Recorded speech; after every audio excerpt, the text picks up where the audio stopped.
Well, howdy all you collector car fans out there. This is Jason, once again the owner and founder of Southern with Motorsports. We got a pretty good tail from the bushes. Wings and things. These are just some wing cars, Superbirds, Daytonas that I've run across over the years, and this one's a good one right here. It's 1970 Superbird. I believe it was a 440 automatic car.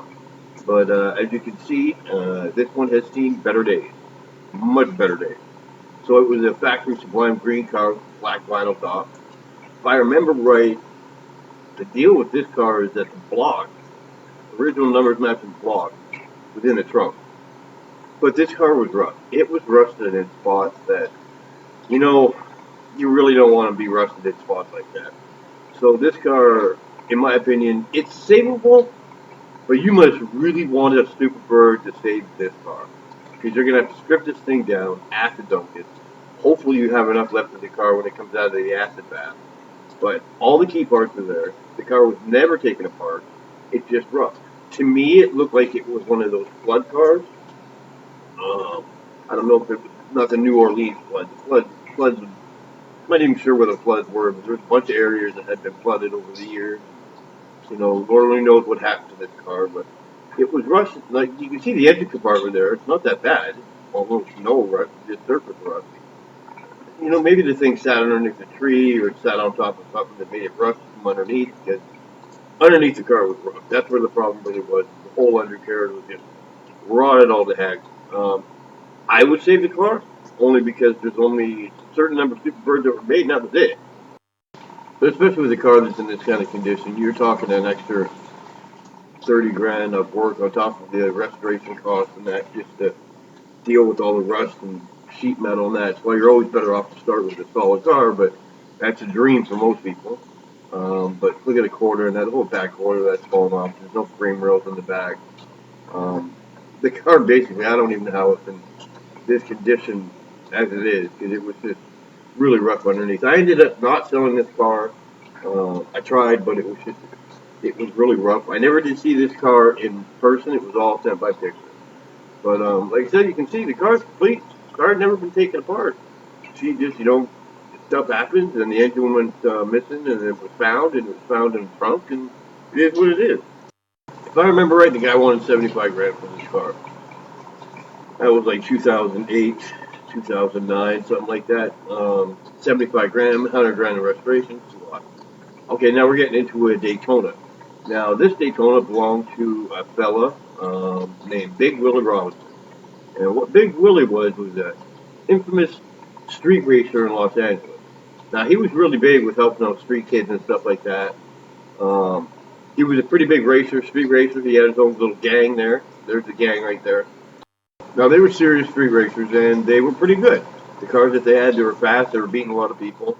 The story goes, which Dodge never confirmed this, Dodge could tell that the big news was that these guys were street racing and doing really good. So they secretly gave Big Willie Robinson two 440 Daytonas. This was one of them. This was the one that got lost. The other one, again, this is just a story that I heard. The other one went into a restoration shop. They put it in an acid bath on a Friday afternoon, and something happened, and it got left in that acid bath the whole weekend. And when they pulled the car out, there was really nothing left of it. It could not be saved. Everything had been eaten away. It started getting into the metal, and that's the story that I heard. The other one that got into that acid bath was the one that his wife Kiko drove. This is the one that Big Willie drove. They drove these cars around doing a lot of promotion. I don't believe these two cars were raced as much as they were a promotional thing to get kids off the streets and get them into organized drag racing and working on cars and stuff like that instead of doing drugs. He really did do a lot of good stuff with the LA kids in the streets and stuff. But I had found this car, forgot about this car, and then the car resurfaced. Then it resurfaced again when I was sitting talking to a client. He's like, "Yeah, no, I found that car." Here's another good example of a '69 Daytona. This was a 440 car. But what this example will be is, don't think too hard about it. Well, here's what I mean by that. This guy called me. He wasn't a buddy of mine, but I knew who he was. He said, "Listen, I just picked up a Daytona out of a restoration shop. The guy didn't pay his bill.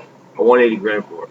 He called me because I was in South Carolina, and he was hoping that's where I was, and he was in North Carolina, and he goes, "I want 80 grand for it." I'm like, "Cool." I run to the bank, get some money, and he had sent me some of these pictures, not all of them. And I jumped in my setup, my van, and my trailer, and I drove to North Carolina. As you can see, this thing's sitting on the U-Haul trailer, or U-Haul car hauler, as they call it. I think he was up doing work in the area and found the car and just couldn't let it sit. So what I mean about don't think too hard about it, I got up there and I'm humming and hawing over it. A lot more work than I thought. A lot of pieces missing. Bodywork was kind of done. A lot of it was done, but a lot of work needed to be done. And I'm humming and hawing. And I don't blame the guy. I don't blame the guy for what he did.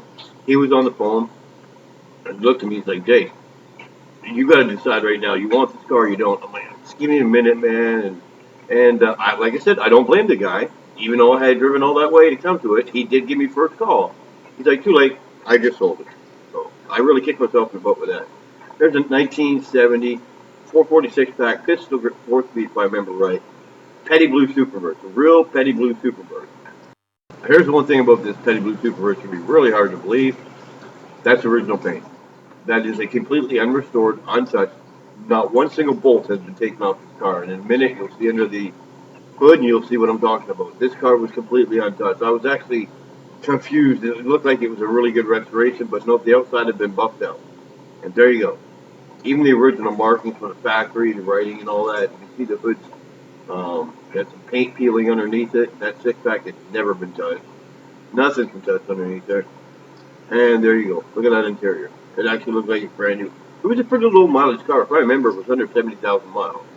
But the car had been in a private collection, meticulously maintained. Nobody was allowed to touch it. Of course, somebody jammed some speaker boxes on the floor there. So we did what we did. But I think quite a few hours documenting this car, going over nut and bolt. This car 100% was an unrestored Superbird. And it was incredible to see a car like this. You just don't get an opportunity to see cars like this very often that are untouched, especially the wow factor of it being a Superbird. See the markings on the valve covers, and obviously that's not the correct battery, but you can't fake that. That's an untouched car. That's a car that's never had the engine taken out of it. But it's just wow. Especially you're talking a car that's so many years old, and the car's never been taken apart, never been touched. Pretty much the car had been in a private collection its whole life. Now here we go, the wow factor of wow factor. This is 1970 Alpine White Superbird. Pretty plain Jane, run-of-the-mill Superbird. I don't remember taking pictures of this one in person, but it was a pistol grip 4-speed, and I'm going to show you what's under the hood in a minute because it's quite a surprise. I was surprised when the pictures were sent to me. Like I said, I didn't inspect this car, but when somebody wanted me to buy it from them, and then I tried to sell it for them. A lot of money was involved when you get into cars like this. It's kind of a hard sell, but look at that. Completely unrestored, untouched car. And yeah, that's 25,000 original model. Pistol grip 4-speed. Look at the steering column right there. It was an unrestored Superbird. That's what I'm talking about, baby. 1970 440 426 Hemi Superbird. Look at that motor. You couldn't slide a paperclip in between that motor and the sidewalls there. Completely unrestored Superbird. Outside wasn't totally perfect, but it's a 426 Hemi. Who cares? I mean, it was a beautiful car. Look at that interior. Man, that pistol grip shifter and those seats. Oh, I'd love to drive this car. 426 Hemi Superbird pistol grip 4-speed. Woo-wee! And that's the beauty of that car right there. I'll tell you what, I'll take that car all day long. And I know anyone else that's a Mopar enthusiast to take that car all day long. Well, I appreciate you stopping by and checking in the Tales from the Bush. And we'll have more to come. If you'd like to follow and subscribe, that'd be great. We'll talk to you again soon.